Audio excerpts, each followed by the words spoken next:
What are some of the biggest lies that the Jewish people have told themselves in exile? Check out this clip with Bari Weiss for a succinct rundown of the situation that's going on now and the lies that we've told ourselves for so long. Let's watch this clip together and then talk about it. But first, hit that subscribe button over there in the corner. We'd love to stay in touch. Check this out. When did you know? Looking back, now that we're on the far side, I wonder, when did you realize that things had changed?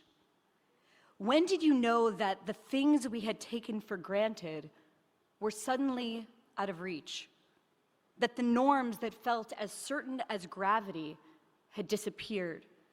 That the institutions that had launched our grandparents in this country had turned hostile to our children? When did you notice that what had once been steady was now shaky ground?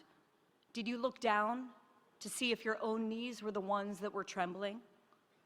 When did you realize that we were not immune from history, but living directly inside of it? When did you see that our world was actually the world of yesterday, and that a new one with far fewer certainties, one where everything is up for grabs, was already coming into being? Maybe it was September 11, 2001, when Islamist terrorists murdered 3,000 Americans. Maybe you noticed in the days afterward, as my friend Jonathan Rosen did, that an explosion of Jew hatred seemed to have ridden on the contrails of the airplanes that the jihadists had turned into weapons of mass destruction and aimed at the heart of American civilization.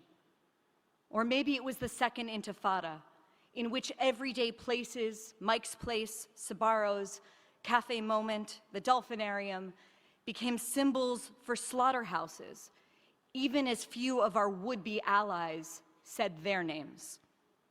Or maybe it was on February 1st, 2002, when Al-Qaeda beheaded the journalist Daniel Pearl in Pakistan, as he spoke his final words, "I am a Jew.